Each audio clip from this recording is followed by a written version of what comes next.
네, 안녕하세요. 오늘 읽어드릴 책은 유럽에서 정말 크게 성공하신 분이죠. 켈리체 회장님의 Ways Thinking입니다. 총 두 번에 나눠서 읽어드릴 예정이고요. 오늘은 켈리체 회장님이 어떻게 살아오셨고 어떤 마인드로 살아오셨는지 그 앞부분에 대해서 읽어드리도록 하겠습니다. 프롤로그. 내가 나아가야 할 새로운 길을 깨달았다. 나는 지방의 가난한 농가에서 태어난 흙수저 중에 흙수저였다. 부모님은 매일 눈코 뜰 새 없이 일하며 우리 6남매를 힘겹게 키워야만 했다. 내가 보고 배운 것은 소처럼 일하고도 다음 끼니와 육성 회비를 걱정해야 하는 농부의 삶뿐이었다. 고등학교에도 갈 수 없어 소녀공으로 낮에는 공장에서 일하고 밤에는 야간 고등학교에서 공부하며 힘겨운 시절을 보냈다. 게다가 난독증이 심해 제대로 읽지 못한 탓에 성적은 늘 밑바닥을 맴돌았다. 성인이 되어 어쩌다 시작하게 된 사업으로 10억 원의 빚만 떠안게 되었다. 그때 내 나이가 30대 후반이었다. 그런 나에게 어떤 희망이 있었을까? 차라리 죽는 게 더 낫다고 생각한 날들이었다. 하지만 나는 그 순간에도 삶을 포기하지 않았다. 다시 한번 엄마를 위해 살아내겠다고 굳게 마음먹었다. 예전의 나를 버리고 새로운 사람으로 재탄생하기 위해 뼈아프지만 내 실력이 부족했다는 사실을 정직하게 인정했다.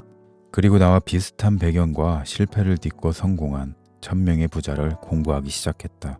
나는 부자들의 공통된 사고방식을 하나씩 따라하고 완전히 체득했다.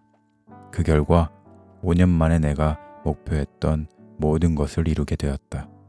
10억 원의 빚을 안고 파리의 생강에 몸을 던져버리겠다던 실패자에서 6,000개의 일자리를 창출하고 12개국에 30개가 넘는 비즈니스와 계열사를 거느린 글로벌 기업 회장으로 다시 태어났다. 이러한 성장을 가능케 했던 것이 부의 생각, 웰싱킹이다. 나는 부자들이 했던 방법을 그대로 따라하면 나도 그렇게 될 수 있다고 믿었다. 믿음에서 그치지 않고 몸소 실천한 결과 5년 만에 내가 100년을 일해도 못 이룰 거대한 부를 갖게 되었다. 대부분 부자가 되기를 원하지만 아무나 부자가 될 수 없는 이유는 부자들의 도구를 모르기 때문이다. 바다에 나가고자 하는 사람이 주야장천 자동차 운전 연습만 한다고 바다에 나갈 수 있겠는가? 오기와 객기로 자동차를 몰고 바다로 뛰어든다고 한들 무슨 의미가 있겠는가? 일만 열심히 해도 부자가 될 수 있다면 이 세상 누구보다도 우리 엄마가 먼저 부자가 되어야 했다. 부자가 되려면 부자가 되는 법을 공부해야 하고 돈을 벌려면 돈을 버는 법을 공부해야 한다. 이 책 웰싱킹은 부를 창조한 사람들이 갖고 있는 생각의 뿌리를 이해하고 체득하기 위해 풍요의 생각을 이야기하는 책이다. 풍요의 생각은 결핍의 생각과 반대되는 개념이다. 풍요의 생각이나 결핍의 생각이나 모두 에너지이지만 그 방향성은 정반대다. 결핍의 생각은 과거에 잡혀 있다. 풍요의 생각은 현재와 미래로 향한다. 그래서 결핍의 생각은 당신의 인생을 제한하고 당신을 벽에 가둔다. 풍요의 생각은 인생의 지평을 넓히고 당신의 벽을 부순다. 당신의 인생을 제한하는 벽은 세상에 대한 믿음, 타인에 대한 믿음, 나 자신에 대한 믿음에서 생기는 고정관념이다. 부자들은 이 세 가지 벽을 부순 멘탈의 소유자들이다. 당신도 내가 그랬던 것처럼 이 세 가지 벽을 부수고 당신의 인생을 풍요롭게 만들어야 한다. 그런 의미에서 나는 인생의 밑바닥에서 나를 구원한 건 부자들의 사고방식, 바로 웰싱킹이었다고 힘주어 말할 수 있다. 나는 부자들의 사고방식, 습관, 돈에 대한 태도, 돈을 버는 법칙 등 내 인생의 지축을 흔들어 놓았던 부자들의 생각의 뿌리를 몸으로 체득했다. 그 과정에서 생생하게 배운 내용을 간절히 성공을 꿈꾸는 분들에게 전해드리고 싶었다. 사람들은 흔히 결과물만 보고 판단하고 쉽게 포기한다. 하지만 결과물이 산출된 뿌리를 온전히 내 것으로 만들 수 있다면 포기할 수 없게 된다. 생각의 뿌리를 제대로 내리면 절대 흔들리지 않는 삶을 살 수 있기 때문이다. 성공하고 싶거나 시간의 자유를 이루고 싶은 사람, 무엇보다 부자가 되고 싶은 사람에게 이 책이 큰 도움이 될 것이라 자부한다. 진심으로 성공을 바라는 이들에게 한 줄기 목마름의 갈증을 해결해주는 오아시스 같은 선물이 되었으면 좋겠다. 바라던 삶에 가까워져라. 부자가 될 사람은 따로 있고 이제 당신 차례여야만 한다. 켈리체. 넘어지지 않고 걸을 수는 없다. 지금도 별반 다르지 않겠지만 프랑스 유학은 비용이 만만치 않아서 당시 부호의 자식들만 엄두를 낼 수 있는 일이었다. 나는 모든 걸 손수 해결해야 하는 상황이었기에 어렵게 온 파리에서 반드시 큰 배움을 얻어 가야겠다고 생각했다. 프랑스에서 대학을 졸업했을 때 나에게는 수많은 친구가 있었다. 한국 친구도 많았지만 프랑스 친구도 많았다. 한국 친구들은 나만 보면 어떻게 프랑스 사회에 섞여들었는지 물었다. 그때마다 내가 아는 노하우를 다 알려줬지만 나처럼 행동하는 친구들은 별로 없었다. 나는 프랑스 문화를 이해한 뒤 부족한 회화 능력으로도 어디 가서든 자신 있게 말했다. 문법에 맞지 않은 말을 할 때도 있었고 잘못된 정보를 말한 적도 있었다. 그렇지만 나는 실패를 두려워하지 않았다. 처음 프랑스에 왔을 땐 내가 틀릴지도 모른다는 생각에 위축된 적도 많았지만 어느 순간 그런 생각이 나를 조금도 성장시키지 않는다는 것을 알게 되었다. 사람들이 나를 우습게 본다고 한들 어쩔 수 없다고 마음을 먹자 더 이상 위축되지 않았다. 한 번은 내가 말실수를 했던 친구가 말했다.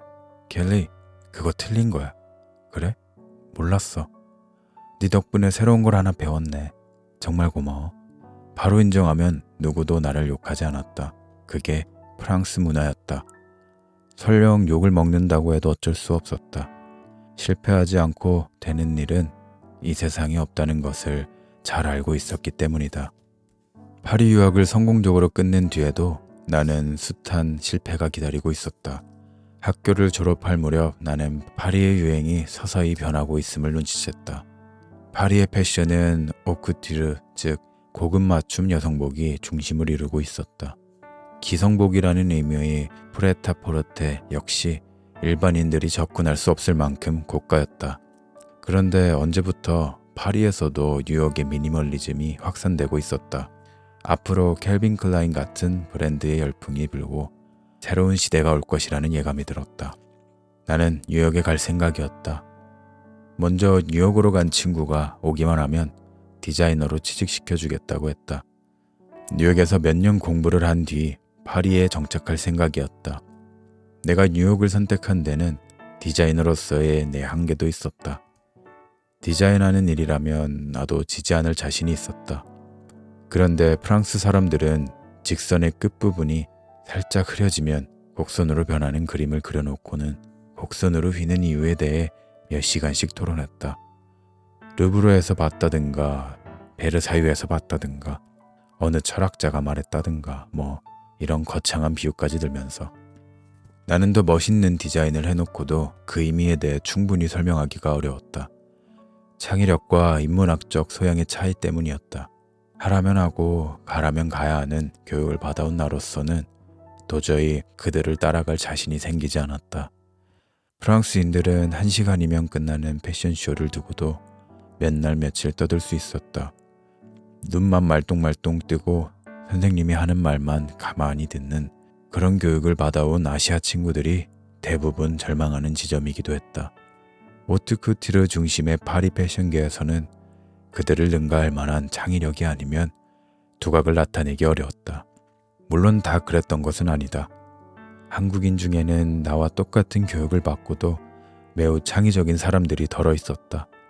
다만 나는 시대와 환경의 한계를 뛰어넘을 만한 천재가 아니었고 이 사실을 씁쓸하지만 담담하게 받아들였다.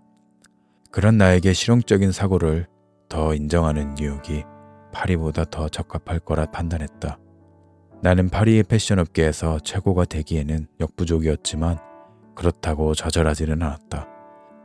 실패를 두려워하지 않는 도전 정신, 이게 내 최고의 장점이라는 사실을 알았기 때문이다. 내가 혈혈단신으로 정읍에서 서울로, 한국에서 일본으로, 그리고 다시 프랑스로 떠나 도전할 수 있었던 것도 실패를 두려워했다면 절대 불가능했을 일이었다. 나는 남달리 총명하지도 않았고 특별한 재능을 가진 것도 아니었다. 그래서 수십 수백 번 실패했고 그 덕분에 더 이상 실패를 두려워하지 않게 되었다. 뜨거운 불길에 몸을 맡기고 망치로 두들겨 맞을수록 더 강해지는 쇳덩이처럼 나는 계속 단단해질 뿐이었다. 목적이 분명했기 때문에 실패를 곱씹을 시간도 내게 없었다. 지금도 마찬가지다. 앞으로도 나는 무수한 실패를 반복할 것이다. 반드시 그래야 한다. 성공할 때보다 실패할 때가 더 많아야 강해진다. 그러므로 실패 자체를 너무 두려워하지 않았으면 좋겠다. 오히려 실패가 두려워 시도조차 하지 않는 삶의 태도를 경계해야 한다. 무엇보다 그 무수한 실패가 쌓여야 언젠간 성공의 기회가 찾아온다는 사실을 당신이 잊지 않았으면 한다. 어린 날에 수없이 넘어지고 깨지면서 당신도 이 땅에 굳게 선 것처럼. 3가지를 결단하다. 내가 프랑스에서 수많은 실패를 거듭하면서 깨달은 지혜는 무엇을 할지보다 무엇을 안 할지 고민하는 편이 더 이롭다는 사실이었다. 그래서 나는 만족할 수준의 부를 이루기 전까지는 평소에 즐기던 걸 끊겠다고 결심했다. 좋은 습관이든 나쁜 습관이든 항상 결과가 따르기 때문이다. 그때 나는 이런 생각을 했다. 부자들이 하지 않는 게 무엇일까? 내 삶을 뒤돌아보니 버려야 할 3가지의 나쁜 습관이 보였다. 아무리 좋은 생각도 행동으로 옮기지 않으면 소용이 없기 때문에 나는 즉시 행동으로 옮겼다. 내가 버린 그 첫 번째는 정신을 흐트러뜨리는 음주를 버린 것이다.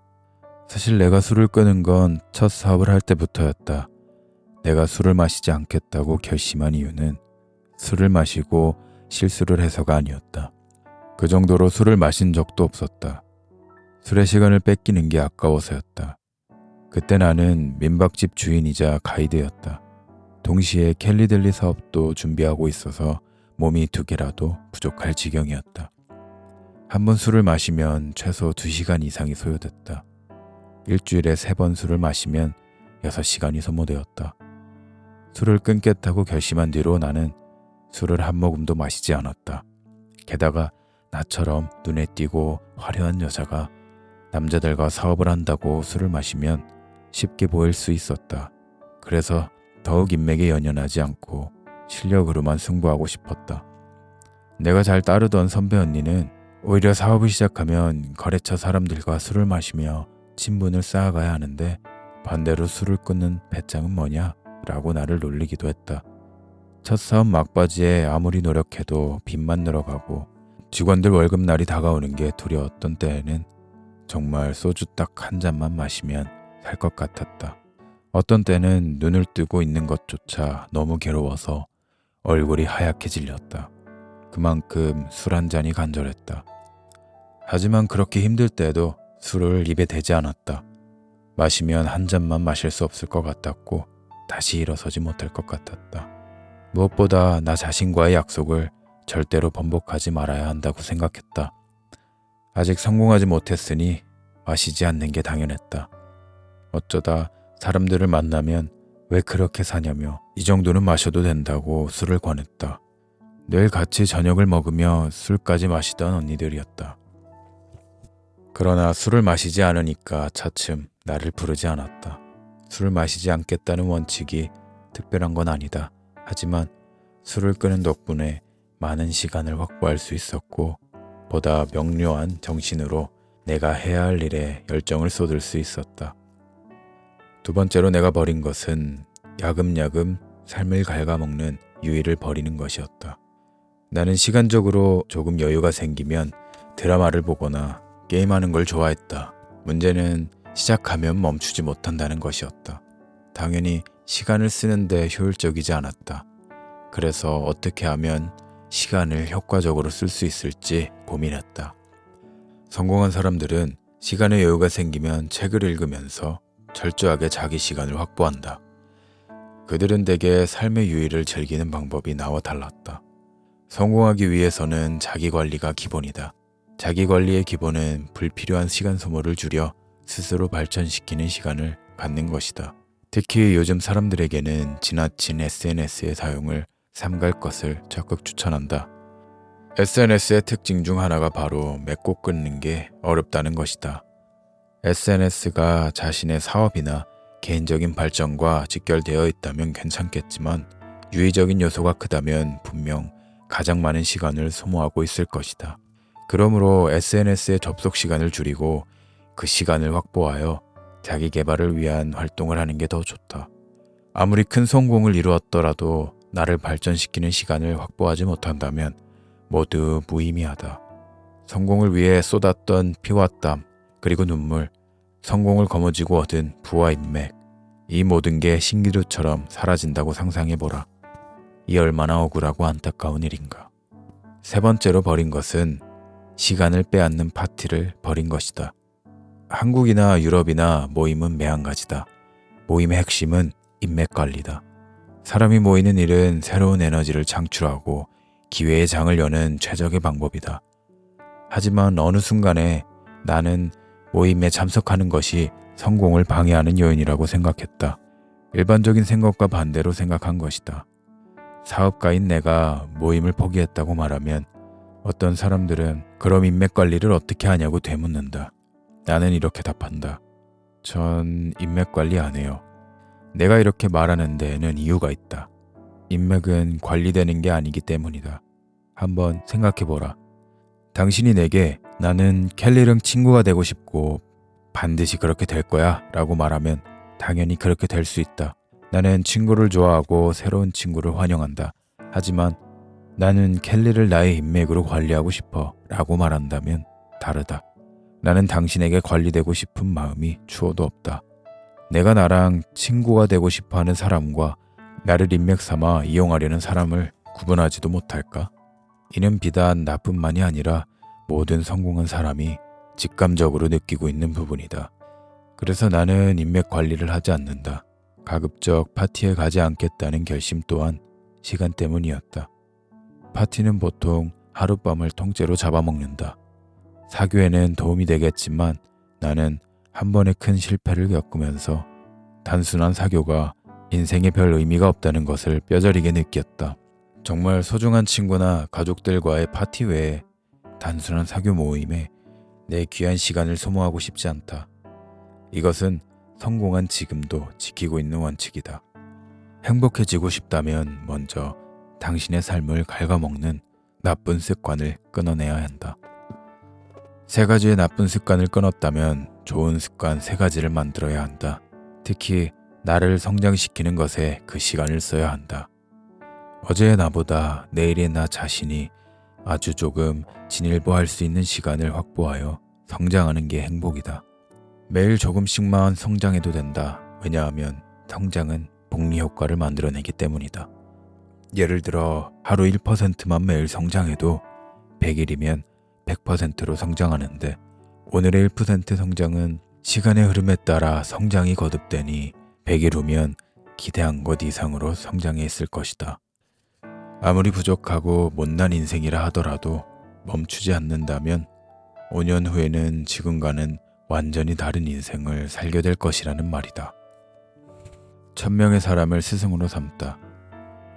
첫 번째 사업에 실패했을 때까지만 하더라도 나는 누군가의 조언을 중요하게 생각하지 않았다. 사실 너무 무지해서 조언을 받아야 한다는 생각조차 못했다. 당시만 해도 멘토니 롤모델이니 이런 말이 유행하지 않았다. 그저 혼자 열심히만 하면 성공할 줄 알았다. 지금은 조언을 중요하게 생각하지만 그때는 그런 마음이 부족했다. 성공으로 가는 길에 올라타는 건 매우 간단한 일이다. 문제는 지속과 해결이다. 주기적으로 찾아오는 포기의 욕망과 결정적인 순간에 일어나는 각종 사고를 통제할 수 없다면 우리는 목표에 도달할 수 없다. 이게 멘토와 롤모델, 더 나아가서 그 분야 전문가의 코칭이 필요한 이유다. 멘토는 내 속에 잠재된 가능성을 볼 수 있도록 이끄는 사람이다.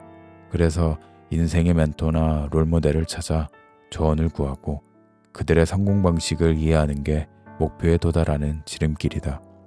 만약 당신이 부자가 되고 싶다면 진짜 부자를 멘토로 삼아라. 그러나 많은 사람이 목표를 세우는 단계에서 치명적인 실수를 저지른다. 명망이 높다는 이유로 돈이 얼마 없는 사람에게 돈 버는 방법을 자문하거나 아직 돈 버는 방법을 습득하지 못한 가족이나 친구, 선배에게 인생을 상담한다. 심각하게는 내 돈을 앗아가려는 자들에게 투자한다. 꿈을 이루는 과정에서 길을 막는 방해꾼은 오히려 가장 가까운 곳에 있다. 바로 내 부모, 형제, 그리고 친구다. 사업을 해본 적이 없는 사람에게 사업에 관한 조언을 구하는 게 맞을까? 리더도 아닌 사람에게 리더가 되는 법을 배우는 게 맞을까? 또 당신이 선택한 분야에 최고가 되고 싶다면 최고의 사람을 스승으로 삼아야 한다. 그러면 지금 당신은 이런 생각이 들 것이다. 그들은 너무 바쁘고 만날 수 없어요. 만난다고 하더라도 지속적인 친분을 쌓을 수 있을까요? 어느 정도 공감한다. 하지만 직접 만나지 않고 배울 수 있는 방법이 있다. 성공한 사람들이 이미 이런 방법을 쓰고 있다. 첫 번째, 책에서 스승을 찾아라. 당신과 비슷한 환경에서 성공한 사람들의 책을 읽어라. 읽는 것에서 끝나면 안 되고 아예 그 방법을 먹어버리겠다는 마음가짐으로 공명을 유지하고 실천해야 한다. 당신이 뻔한 이야기라고 생각하는 이 방식으로 그들이 성공할 수 있었다는 사실을 잊지 마라. 성공한 사람들의 인생을 섣불리 판단하지 말고 그들의 입장에서 생각하고 내 삶에 적용하려는 자세가 중요하다. 두 번째, 스승의 행적을 팔로우하라. 그들의 공개 강연이나 기사, 각종 인터뷰와 SNS 콘텐츠 내용을 모아 스크랩북을 만들고 공부하라. 나는 내가 닮고 싶은 구루가 생기면 비용을 생각하지 않고 그 사람의 강연을 듣고 또 듣는다. 이 방법은 워렌 버핏, 토니 로빈스 같은 성공의 대가들도 사용하는 방법이다. 세 번째, 스승처럼 생각하는 연습을 하라. 결정의 순간이 왔을 때 롤모델이라면 어떻게 행동하고 결정했을지 상상하는 게 중요하다. 롤모델에 대해 충분히 공부가 된 상태라면 현명한 결정을 내릴 수 있을 것이다. 나 역시 한 번도 만난 적이 없는 많은 스승을 떠올리며 성과 있는 결정을 지속해왔다. 나는 켈리 델리를 준비하며 현장과 이론을 빠삭하게 습득했지만 스승이 없었다면 성공이 불가능했을 것이다. 스승 중에는 실제로 만나 내게 기술을 전수하는 분도 있었고 경영과 마인드셋에 대한 부분을 코칭한 분도 있었다. 핵심은 1000명의 사람을 스승으로 삼았다는 데 있다. 나는 1000명의 스승을 아주 먹어버려서 내 것으로 만들려고 노력했다. 그리고 그 결과는 매우 탁월했다. 결정과 선택의 순간마다 고민 없이 집중할 수 있었기 때문이다. 스승이 정말로 필요한 이유는 지속할 힘을 얻고 해결책을 얻기 위해서다. 이는 마라톤의 페이스메이커를 생각하면 이해가 더 쉽다. 페이스메이커는 중거리 이상 달리기나 자전거 경기에서 선수들이 목표까지 잘 도달할 수 있도록 돕는 사람이다. 속도를 조절하고 멘탈을 유지시키면서 선수가 완주할 수 있도록 힘이 되어주는 역할을 한다. 목표 달성도 결국 지속과 해결이 관건이다. 포기하지 않는 것, 문제 앞에서 도망치지 않는 것만으로도 완주는 가능하다. 단 혼자서는 외롭고 지난한 길이 될 것이다. 성공한 사람들 곁에는 늘 훌륭한 스승이 있었다. 그러므로 성공을 원한다면 어떻게 해야 할지 고민만 하지 말고 스승을 찾아 벤치마킹하라. 스승의 시선으로 꿈을 향한 여정을 지속하고 문제를 해결하라.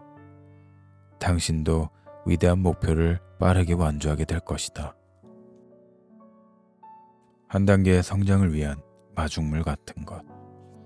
부자들 중에는 자기 부를 통로로 삼아 타인에게 부의 길을 열어주려는 선한 영향력을 전하고 싶어하는 사람이 많다.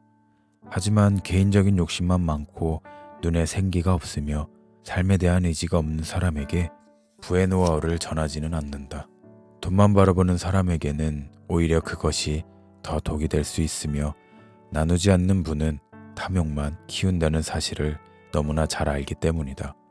인간의 욕망이란 표정, 말투, 몸짓 등으로 어떻게든 표현이 된다. 그래서 인생의 진정한 성공을 이룬 사람들은 단번에 사람을 알아보고 그의 길을 열어줄지 말지 결정한다. 귀인을 만나 운을 끌어당기고 싶다면 위기를 바라보는 태도와 각오를 고쳐야 한다. 위기를 마주하면 떠오르는 온갖 부정적인 생각을 비우고 오로지 내가 정한 목표를 향해 매진해야 한다. 누구든지 위기를 딛고 최고의 나로 서기 위해서는 웰싱킹을 자각해야 한다. 위기를 기회로 역전시키는 마중물은 풍요의 생각, 바로 웰싱킹이다. 웰싱킹의 진정한 힘은 선한 영향력에서 나온다.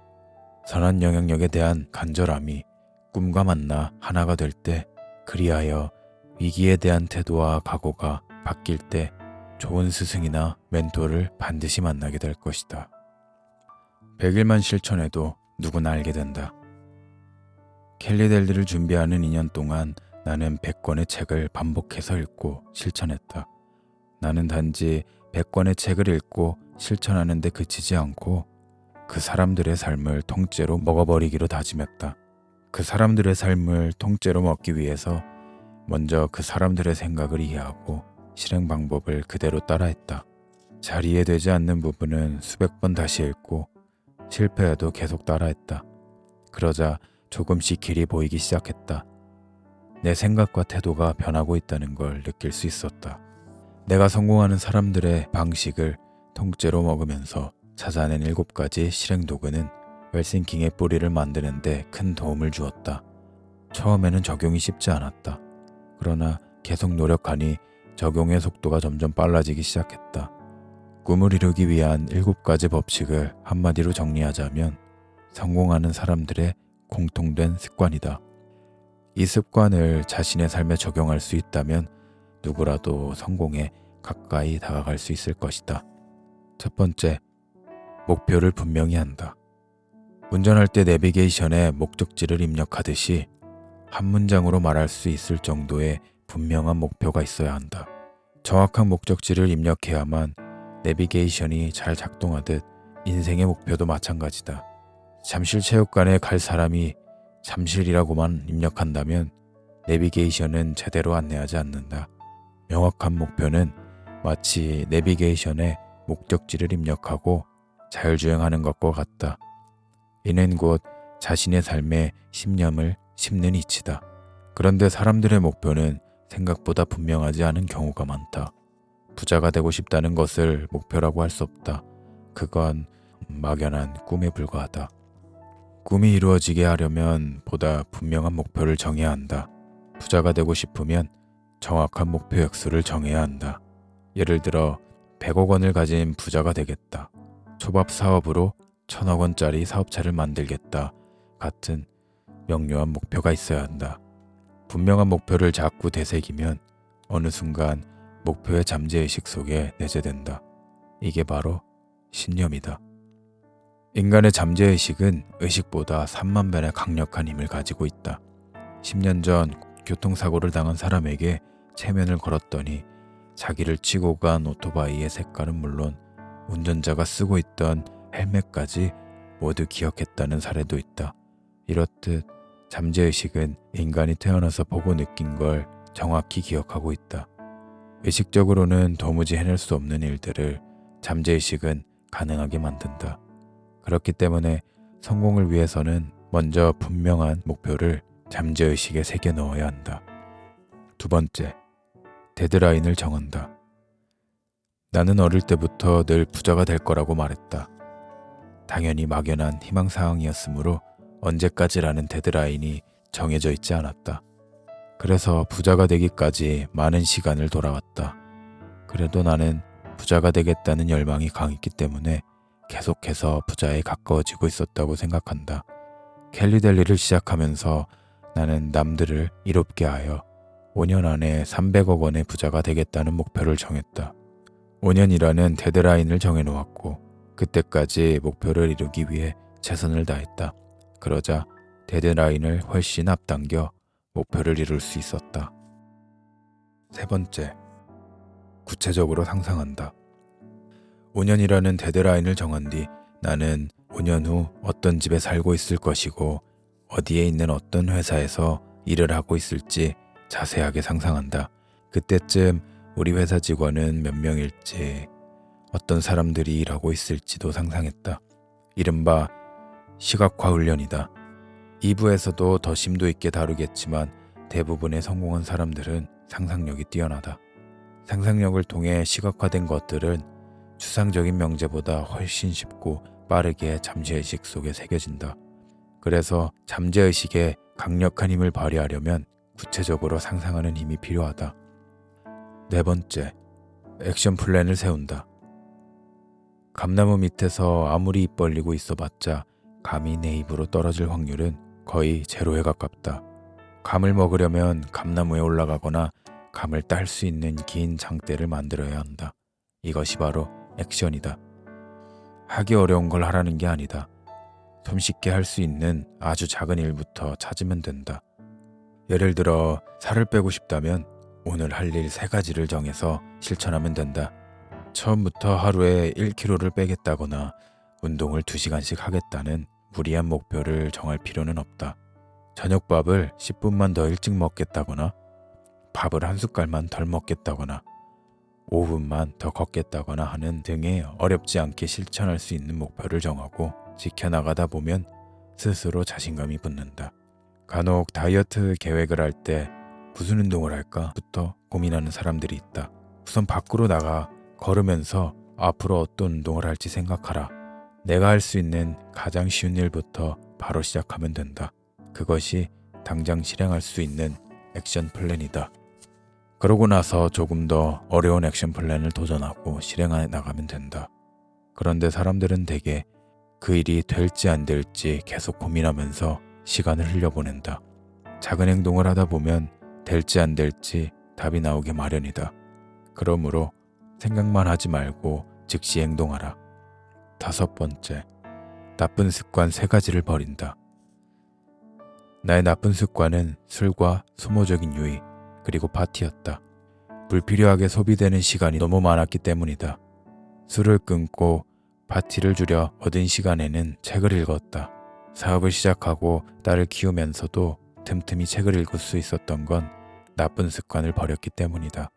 그렇게 확보한 시간에 읽은 책들은 나의 영혼을 살찌웠고 사업을 더 큰 안목으로 바라볼 수 있게 해주었다. 6번째, 보이는 곳마다 한 문장으로 정리된 꿈을 적어둔다. 보이는 곳마다 꿈을 언제까지 이루겠다는 문장이 적혀 있으면 그것을 볼 때마다 데드라인을 상기하게 되어 잠재의식 속에 목표가 강력하게 내재된다. 나는 300억이라는 숫자를 컴퓨터 비밀번호로 정했다. 화장실이며 냉장고, 거울, 책상, 화장대 등 집안 곳곳에 5년 안에 300억 원을 가진 부자가 되겠다고 써놓았다. 지난해 남편 생일까지 다이어트에 성공하겠다는 목표를 정했을 때 휴대전화 비밀번호가 550701이었다. 55kg를 남편 생일인 7월 1일까지 달성하겠다고 결심했기 때문이다. 하루에도 수십 번씩 비밀번호를 누르면서 나는 내가 다이어트 중이라는 것을 상기했다. 7번째, 매일 꿈을 100번 이상 외친다. 이루고 싶은 꿈을 한 문장으로 만든 다음에 100번 외치려면 적어도 10분 정도가 소요된다. 나는 더 간절히 이루고 싶은 꿈이 있으면 종이에 100번 쓰기도 했다. 쓰는 것은 외치는 것보다 시간이 더 든다. 그럼에도 불구하고 내가 어린아이 장난처럼 보이는 꿈 외치기를 멈추지 않은 것은 우선순위를 분명히 하기 위해서였다. 또한 이는 잠재의식에 내 꿈을 각인시키는 일이기도 했다. 잠재의식에 새겨진 꿈은 내가 의식하지 않은 순간에도 꿈틀거린다. 잠재의식이 내 꿈을 위해 일하기 때문이다. 그렇다.